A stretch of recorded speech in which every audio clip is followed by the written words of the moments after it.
If you're 65 with 1.2 million saved, you might be feeling cautiously optimistic. You've worked hard, you've built a solid nest egg, and now you're wondering, will it be enough to last 30 years, to age 95 or beyond? But there's a real challenge in retirement. It's not just about getting to retirement, it's about staying retired through inflation, market swings, rising healthcare costs, and the reality that one or both of you might live into your 90s. I meet Canadians all the time who ask, we've saved $1.2 million. Is that enough for a secure retirement?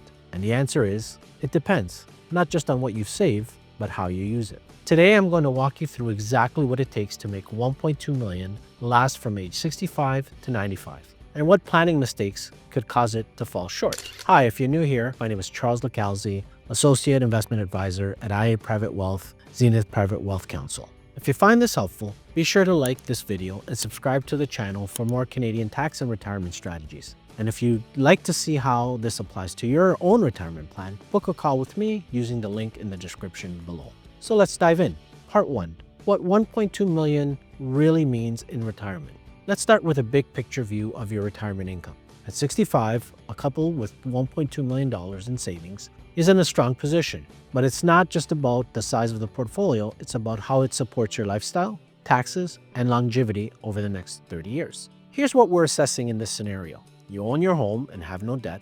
You're both eligible for CPP and OAS. Your desired spending is about $75,000 a year after tax. Your $1.2 million is spread across RSPs, TFSA, and possibly some non-registered investments. So what income are you working with? Let's estimate. CPP, $1,000 a month each, which gives you $24,000 per year. OAS, $714 each month, which is approximately $17,136 per year. That's about $41,000 per year in guaranteed government income. That leaves $34,000 per year that needs to come from your investments. On the $1.2 million, that's about 2.8% withdrawal rate, very sustainable on paper. But that doesn't tell the full story because retirement income isn't just about math. It's about navigating longevity, inflation, taxes, and market volatility, and building a plan that protects against all of them. Part 2, longevity. Planning for a 30-year retirement. If you're 65 today, you're likely to live longer than you think. According to Statistics Canada, a healthy 65-year-old man has a 50% chance of living to age 87. A 65-year-old woman has a 50% chance of reaching age 89. And for the couple, there's a joint 50% chance one of you will live past 94, so the idea of retiring at 65 and only planning to age 85 is pretty risky. We now regularly stress test retirement plans to age 95 or 100 because longevity doesn't just affect how long your money needs to last, it also increases exposure to inflation over decades, rising healthcare costs, and the possibility of cognitive or physical decline when it's harder to adapt financially. Planning for 30 years or more gives you margin. It ensures your plan is durable, even if you beat the averages. And if you don't live that long, that margin becomes part of your legacy for family, charitable giving, or estate planning. Part 3, inflation, the silent erosion of your buying power. Even modest inflation can do serious damage over time. Let's say inflation averages 3%, which is conservative over the long run. If you need $75,000 per year today, in 10 years' time, you'll need over $100,000 to maintain your lifestyle. In 20 years, it'll be over $134,000 a year. By age 95, you may need nearly double your current income. Now, some expenses will go down, travel might slow, or the kids won't be financially dependent. But core expenses like housing, upkeep, food, utilities, and healthcare typically rise in late retirement. This is why your retirement plan needs built-in measures for inflation protection, not just through CPP and OAS, which are indexed, but also through your portfolio growth. If you keep your investments too conservative, like sitting in a GIC or low-yield bonds, your purchasing power will quietly decline year after year. That's why smart retirees keep a portion of their portfolio in growth-oriented investments. Even in retirement, the goal isn't to beat the market. It's to outpace inflation and support rising withdrawals in your 70s, 80s, and 90s. Part 4, sequence of return risk. Why the first 5 years matter most. Most Canadians think average returns is all that matters. But in retirement, the sequence of returns or the order of returns can make or break your plan. Let's say you withdraw 3.5% per year from your $1.2 million portfolio and earn an average return of 5%. Sounds reasonable, right? But what if you get negative returns in the first few years, followed by good years later?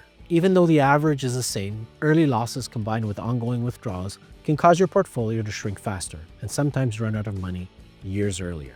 This is called sequence of return risk, and it's one of the biggest threats to early retirement. To protect against this, we often recommend having 1 to 2 years of essential income in cash or short-term bonds so you're not forced to sell investments when markets are down. Drawing from your TFSA or non-registered accounts strategically rather than relying only on your RSPs. And adjusting withdrawals temporarily during bear markets rather than sticking rigidly to a set percentage. Managing risk in the first 5 to 10 years of retirement helps set the foundation for long-term sustainability, especially when you're planning to age 95. Part 5. So will 1.2 million last until age 95? Here's the answer. Yes, it can, but not by accident. Your 1.2 million doesn't need to do all the work.